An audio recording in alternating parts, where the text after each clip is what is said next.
Қайырлы күн оқушылар. Бүгінгі сабағымыздың тақырыбы жақшалы және жақшасыз өрнектер.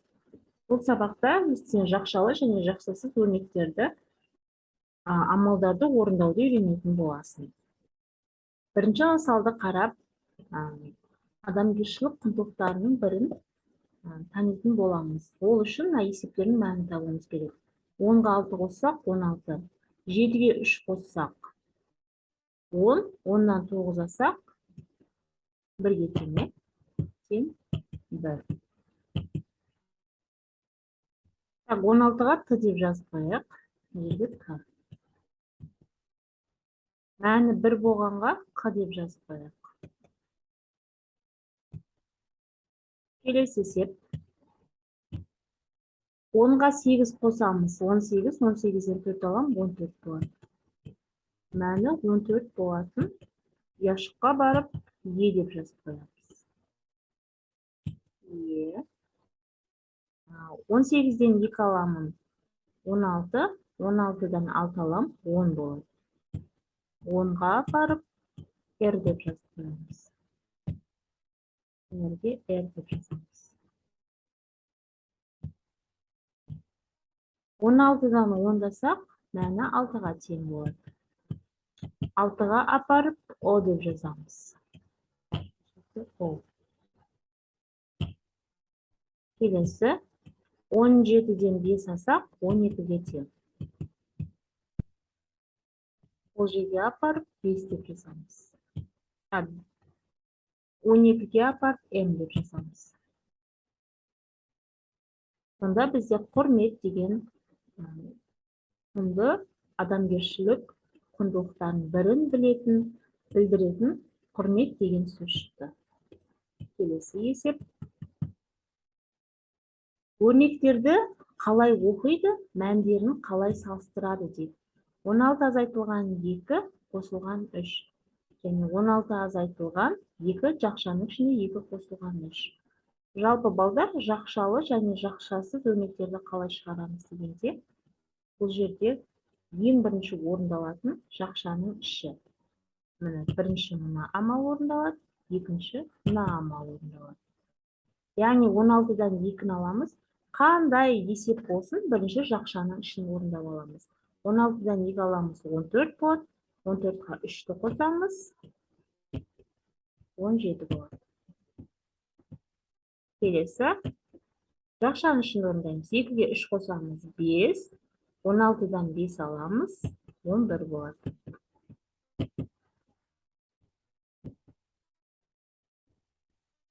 Келесі, мына жерде соны айтқан екен.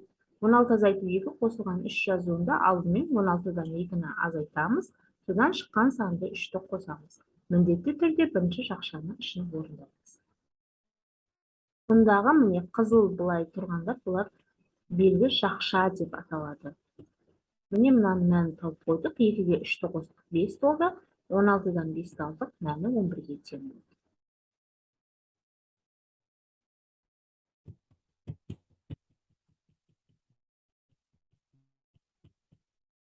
Жақшасы бар өрнектерде алдымен жақша ішіндегі амалдар орындалады. Жаңа ол туралы айттым. Міндетті түрде бірінші, міне үшінші есепте амалдардың орындалу ретін анықта, өрнектерді оқып, мәнін тап дейді.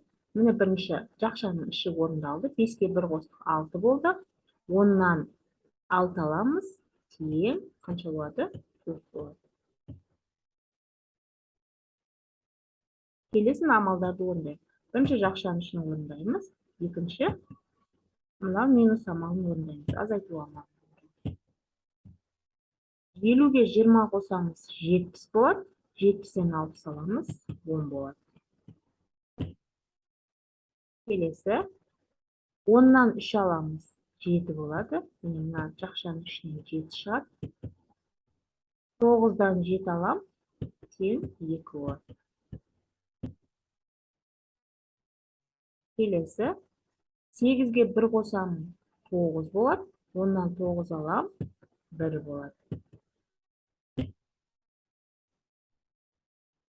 4-ге 3 қосамын, бірінші жақшаның іші орындалады. 4-ке 3 қосамын 7 болады. 17-ден 7 аламын. 17-ден 7 аламын, мәні 10-ға тең болады.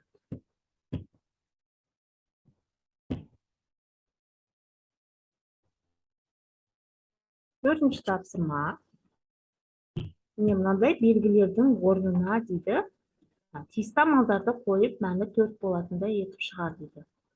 5-тен 3-ті алсақ 2 болады. Бұл жерде азайту болады. Және оған 2-ні қоссам 4 шығады. Келесі 0 шығу үшін 7-ден 2-ні алсам 5 болады. 5-тен 5-ті алсам 0 шығады. 10 шығу үшін 10-нан 1-ді азайтамын. Және оған қайтып 1-ді қоссам 10 шығады. 10-нан 1-ді азайтсам 9 болады. 9-ға қайтып 1-ді қоссам 10 шығады. Келесі 9 шығу үшін 10-нан 7-ні алсам 3 болады. Енді осы 3-ге 6-ны қоссам қайтып 9 шығады. Бұл 4-ші тапсырманы орындадық. Келесі 5-ші тапсырма. Диқаншылардың құрметіне арналған концертке 15 қыз және 4 кен ұл қатысты дейді. Қыздардың саны 15, ал ұлдардың саны одан 4 кем деп жаздық. Кем болса азайтуға орындалады. Ұлдар санын табуымыз керек. Кем болса азайтамыз, 15-тен 4 аламыз, 11 болады. Сонда жауабы ұлдардың саны 11-ге тең екен. 6-шы есепте өрнектің мәнін табуымыз керек. Бірінші жақшаныш орындалады, екінші минус амал орындалады. 9-дан 5 аламыз, 4 болады. Енді 8-ден 4 тасап, 4 шығады. Бірінші жақшанышы орындалады, екінші минус амал орындалады. 15-ге 2 қосам 17 болады. 17-ден 4 тасап 13 болады. Келесі 19-дан 5 алам 14 болады. 14-ге 2 қоссам 16 болады.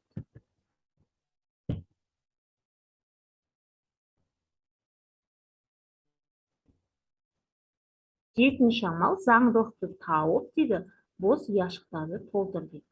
35 деген сан берілді, 35 деп жазды. Енді екеуінің орнын ауыстырып жазды. 53. Одан кейін бірінші амал 2 қайтара жазған 33. Одан кейін 55 деп жазған. Сол амалмен мыналарды орындауымыз керек. Мына жерге 49 деп жазамыз. Енді екеуінің орнын ауыстырып жазамыз. 94 деп жазамыз.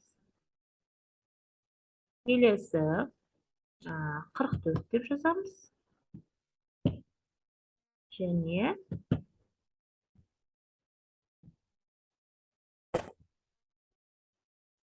енді 99 деп жазамыз.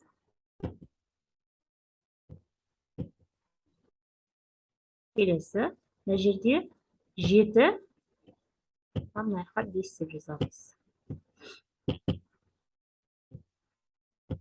Енді екеуінің орнын ауыстырып жазсам, 57 болады.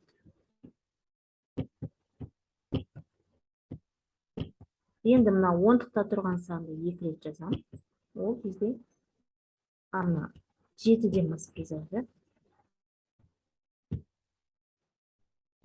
77 болады. Бірлікте тұрған санды 2 рет жазамыз. 77 және 55.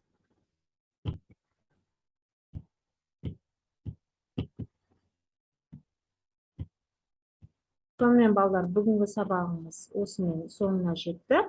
Назар салып тыңдағандарыңызға рахмет. Келесі сабақта кездескенше сау саламатта болыңыздар.